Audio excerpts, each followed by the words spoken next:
Vi skal nu prøve at løse opgave 5a, som går ud på at evaluere den her funktion f af x, som er den sjove funktion, der hedder rectified linear unit, men så opløftet i anden.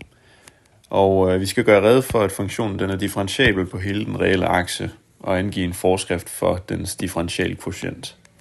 Så for det første, så vil jeg vise, hvad den her mærkelige funktion rectified linear unit, den er for en. Det er den funktion f af x, som er som outputter et 0 for x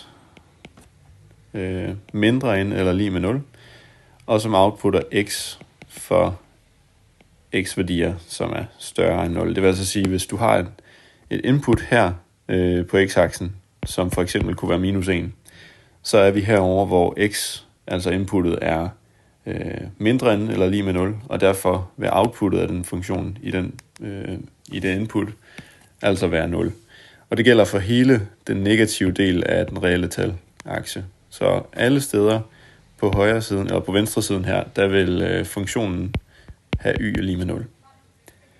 Når vi så kommer over på den anden side, hvor vi får positiv input, som står her, så får vi, at funktionens output er x. Og når vi har en funktion, der hedder f af x er lige med x, så er det jo bare den her lineære funktion, der går opad med hældning 1. Så sådan her ser, og så kan jeg lige skrive y er lige med x. Sådan her ser funktionen ReLU ud, altså rectified linear unit funktionen ud.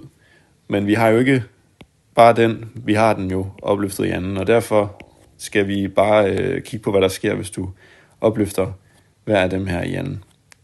Så for funktionen her i anden, der vil den her funktion rectified linear unit i anden outputte 0 igen, fordi 0 i anden er også 0 for alle x, der er mindre end eller lige med 0.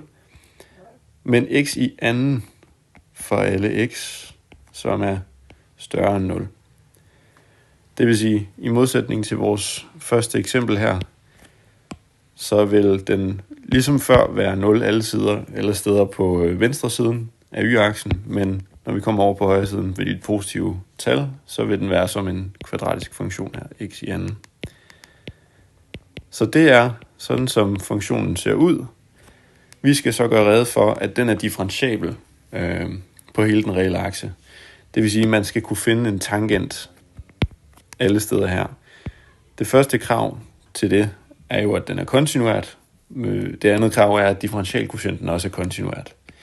Når en differentialkvotient er kontinuert, så ved man, at en funktion er differentiabel. Så lad os prøve at se, hvad differentialkvotienten er.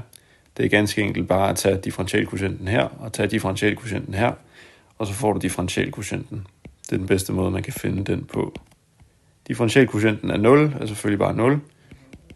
Og her skriver vi igen for alle x, mindre end eller lige med 0.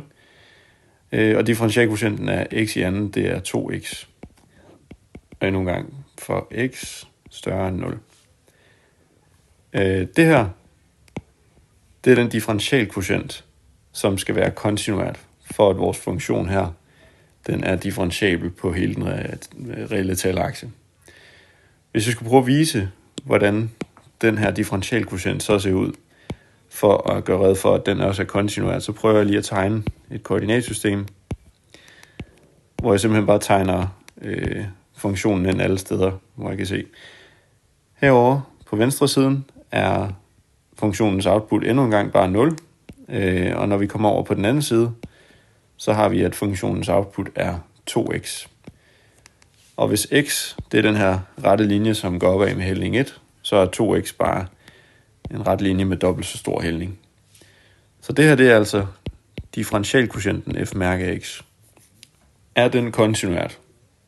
Og hvis den er, så har vi bevist, at differentialkvotientens grænseværdi eksisterer, og at den er differentiabel på hele den reelle talakse. Så hvis den her den skal være kontinuert, så skal det gælde jo, at der findes et interval her af delta, sådan så at et output-interval vil være højst epsilon stor. Og så kan du gøre delta så lille som du overhovedet vil. Og der vil altid findes et output-interval af epsilon her, som omslutter den grænseværdi, vi kigger på. Og den mest interessante grænseværdi, der hvor man kunne være i tvivl om den her, den er continuat, det kunne jo for eksempel være i x-værdien 0. Men uanset hvor lavt jeg sætter delta, så vil der altid findes epsilon, som omslutter 0. Og derfor er den continuat differentialkvotienten her, og når differentialkvotienten er continuat, så er funktionen differentiabel.